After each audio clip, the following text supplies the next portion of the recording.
yang jadi penyebab Nabi itu sedih dan Allah hiburkan dia dengan bawa Isra Mi'raj adalah kerana peristiwa dia dihalau daripada Taif.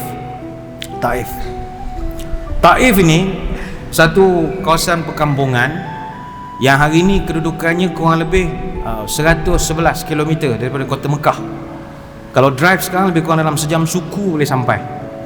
Sekarang ni banyak pakej-pakej umrah saya tengok, ada pakej masuk sekali pergi ke Taif, ada. Dia buat umrah, buat ziarah Madinah dan ada pakej pergi Taif.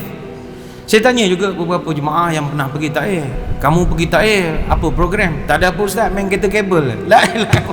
Setakat main kereta kabel genting ada. Orang Taif ni nak belajar sejarah. Dia Taif ni sejuk, dia kawasan berbukit tinggi. Kenapa Nabi memilih Taif? Taif ni Nabi pergi sebab di Mekah Nabi dah tak boleh berdakwah lagi dah. Bila kematian Abu Talib, kematian Khadijah, dua orang yang banyak support dia. Khadijah support finance, dari segi finance lah. Tuan-tuan nak ajak orang datang ke rumah nak cerita pasal Islam, kena ada goreng-goreng mi, kena ada goreng-goreng mi goreng sikit. Kita ceramah malam ni ada mi mihun, ada. Kena buat makan juga, kena buat, mana boleh peri, buat parti Tupperware pun ada makan. Ni pula nak cerita agama, orang datang.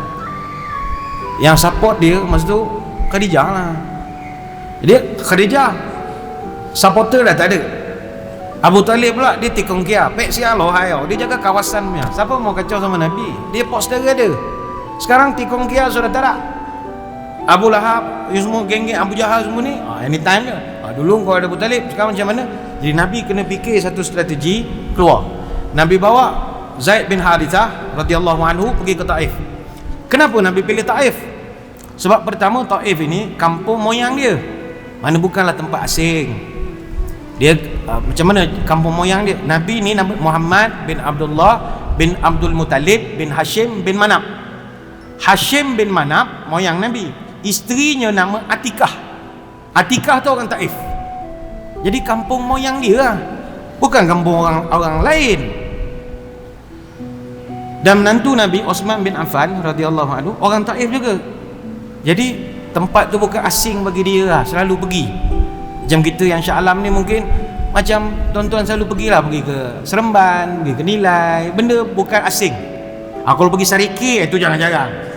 Pergi ke Ningau jangan-jangan pergi. Ini memang regular kita. Nabi pergi.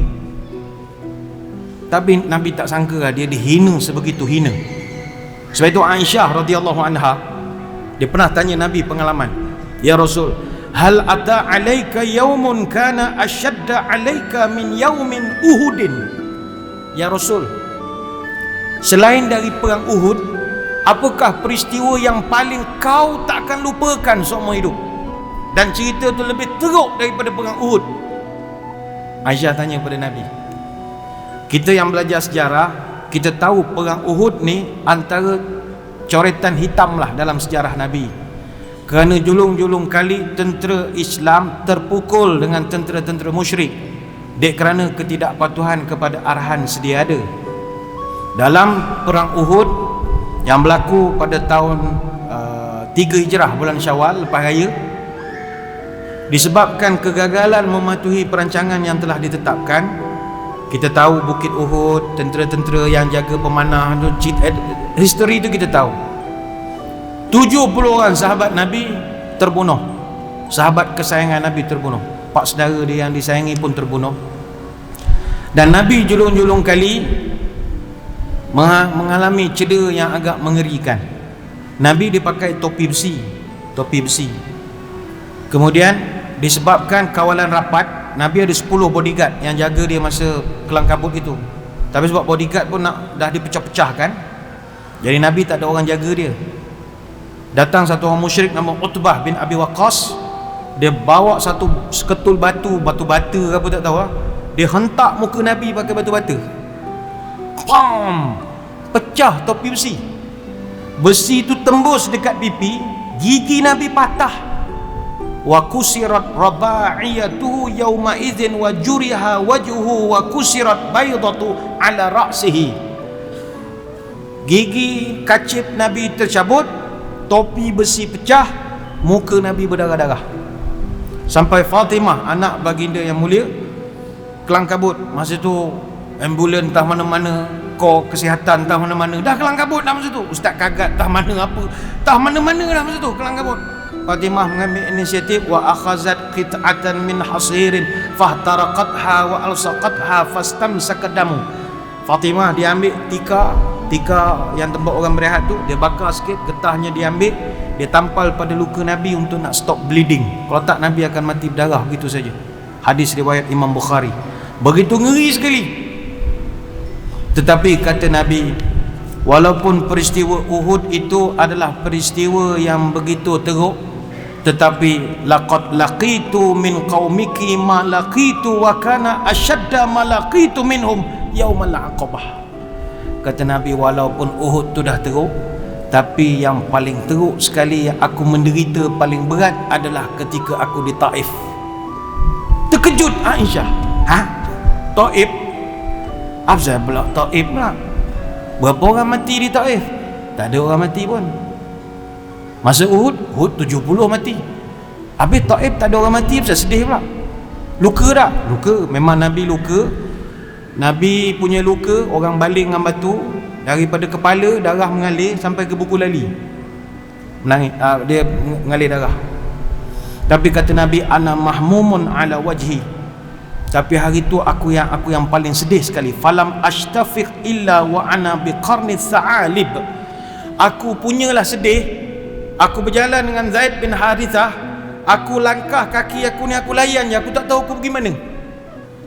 Kepala aku ni mikir apa nak jadi ni, aku tak tahu. Falam ashtafiq, aku tak sedar pun aku berjalan kat mana. Sedar-sedar, wa ana bi qarni sa'alib, aku sampai di qarni sa'alib. Qarni sa'alib ni sekarang ni mikot, qarnul manazil. Sampai di situ. Farafa'tu ra'si, aku pandang atas langit. Fa iza ana bi sahabatin qad azalatni, aku nampak di atas kepalaku ada satu awan yang melindungi aku.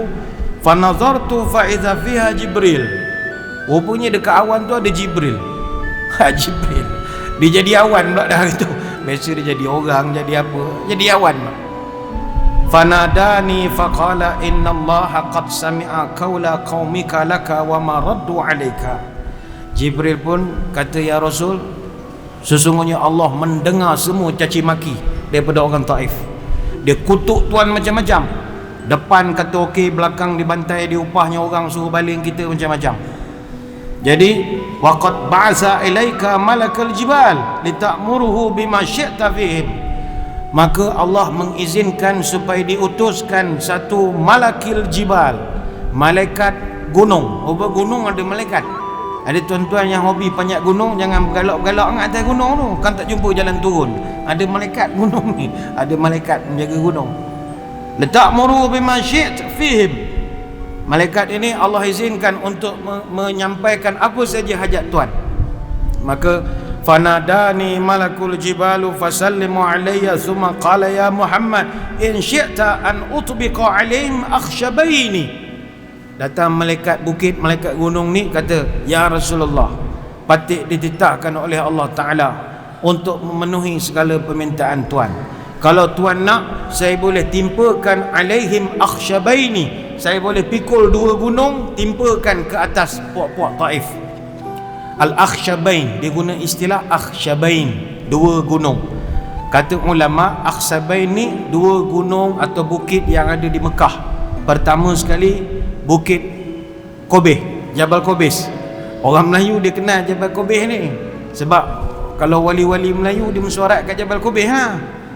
Jabal Kobeh ni sekarang yang istana Saudi tu, yang kita dekat Safa Marwah, atas bukit belah kanan menghadap 5 meridian apa semua, ada istana. Itu Jabal Kobeh namanya.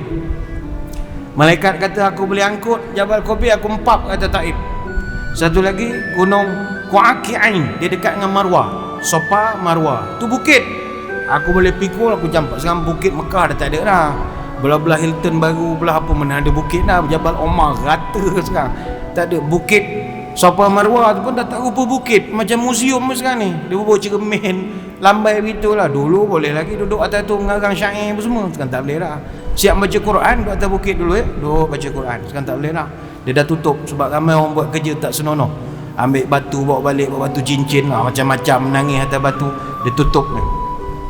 Jadi Nabi kita ni bila malaikat bukit menawarkan angkat gunung hempas atas Taif, maka Nabi kata, bal arju an yukhrijallahu min aslabihim man ya'budullah wahdahu la yusyriku bihi syai'a.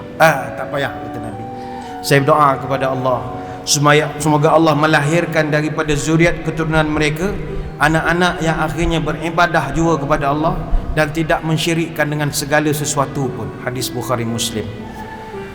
Baik itu, Nabi kita ni bezalah dengan kita, bahkan berbeza dengan Nabi-Nabi yang lain. Bukan kita nak membawang Nabi-Nabi yang lain, tidak. Nabi yang lain tak ada macam Nabi kita. Ini bukan menghina, tidak. Nabi lain pun kita hormat, tapi bab memaafkan bangsa dan kaum dia, tak boleh lawan Nabi kita. Tuan-tuan kalau baca sejarah Nabi lain, kalau dia berbulu dengan kaum dia, dia doa tunggang balik kaum tu, hancurkan kaum tu. Nabi kita tak pernah, walaupun dihina begitu. Ya ke Ustaz? Ustaz ni macam mengumpat. Bukan mengumpat. Dalam Quran surah Nuh ayat 26 sampai 27, Allah rekodkan doa Nabi Nuh. Ni bukan bawang Nabi Nuh, tidak. Ni ayat Quran. Apa doa Nabi Nuh bila dia tengok kaum-kaum dia yang degil? Cakap dia, wa qala nuhun rabbi la tazar 'alal ardi minal kafirina dayara. Wa qala nuhun rabbi la tazar 'alal ardi minal kafirina dayara.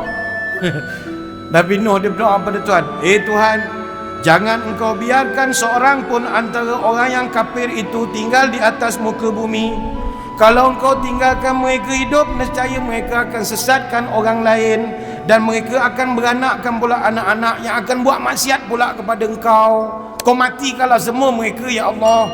Nabi Nuh directnya minta, directnya geramnya pasal Nabi kita di over oleh malaikat bukit. Mau saya hantam ya Rasul? Oh tak apa, aku doa biar zuriat keturunannya jadi orang baik. Sampai sekarang dia orang jadi baik.